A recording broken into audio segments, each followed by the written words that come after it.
السلام علیکم پیارے بچوں، رات کا وقت تھا۔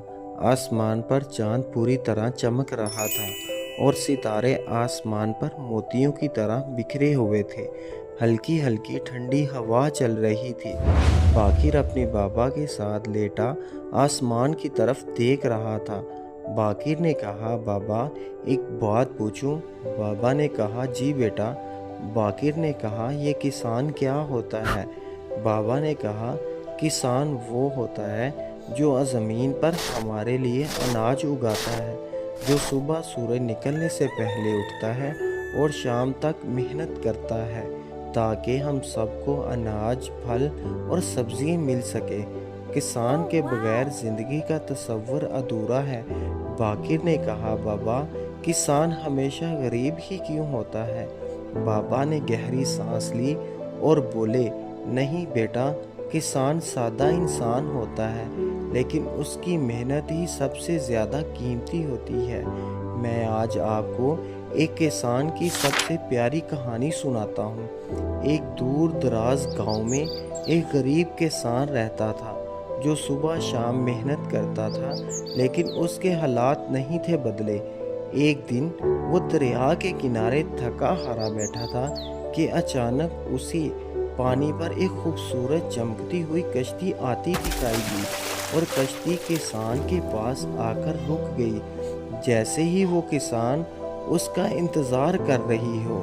اور کشتی سے آواز آئی، اے محنتی انسان، یہ جادوئی کشتی اگر تو چاہے یہ جادوئی دنیا میں لے جا سکتی ہے جہاں سب کچھ تیرے اشاروں پر ہوگا، مگر شرط یہ ہے تو کبھی واپس نہ آ پائے گا۔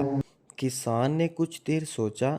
تھکا ہارا، غربت اور حسرتوں سے تنگ کسان نے کشتی میں سوار ہونے کا فیصلہ کر لیا۔ کشتی چل پڑی اور جادوئی دنیا میں جا پہنچی۔ وہاں بہت سا سونا بکھرا ہوا تھا، کھانے کی کوئی کمی نہیں تھی اور آرام کے لیے محلات موجود تھے۔ اب سب کچھ کسان کے پاس تھا، وہ جو مانگتا اسے فوراً مل جاتا، نہ کوئی کام کرنا پڑتا اور نہ ہی کسی چیز کی کوئی ٹینشن۔ مگر وقت گزرتا گیا، کسان نے محسوس کیا اس دنیا میں کچھ تو کمی ہے، اور وہ ہے اپنے گاؤں کی، اپنے گھر کی، اپنے کھیتوں کی خوشبو اور رات کے وقت ماں کے ہاتھ کی روٹی۔ اس کے پاس یہ سب کچھ نہیں تھا۔ اس نے کشتی سے واپس جانے کی درخواست کی، مگر کشتی خاموشی اختیار کی۔ آخر کار ایک دن جادوئی کشتی بولی، یاد ہے تو نے خود ہی واپسی کا راستہ چھوڑا تھا۔ ہر چیز کی ایک قیمت ہوتی ہے۔ وہاں تو نے اپنی پہچان اور اپنی جڑیں کھو دی ہیں۔ کسان کی آنکھوں میں آنسو لیے بیٹھا رہا۔ دولت، محل، سب کچھ بیکار لگنے لگا۔ سالوں بعد کشتی نے اسے دریا کے کنارے پر چھوڑ دیا، لیکن تب تک بہت دیر ہو چکی تھی۔ گاؤں وہی تھا، مگر لوگ بدل چکے تھے۔ کسان اجنبی بن چکا تھا۔ کسان کو وہاں کوئی نہیں جاننے والا تھا۔ بابا آخر میں بولے، دیکھو بیٹا، اصل خوشی دولت میں نہیں بلکہ اپنی زمین، اپنے لوگوں کے ساتھ سادہ ہی زندگی میں ہے۔ محنت کرنے والا کسان اصل میں بادشاہ ہوتا ہے، چاہے اس کے پاس تاج نہ ہو۔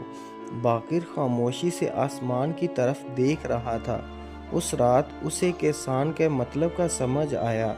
زندگی میں وہ چیزیں جو ہمیں معمولی لگتی ہیں، اپنے لوگ، محنت، سادگی، اصل میں سب کی ایک قیمت ہوتی ہے۔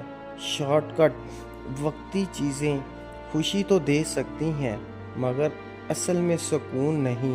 اپنے لوگوں اور پیار سے۔ اگر ہماری ویڈیو پیاری لگی ہو تو ویڈیو کو لائک اور چینل کو سبسکرائب کر دیں۔ شکریہ۔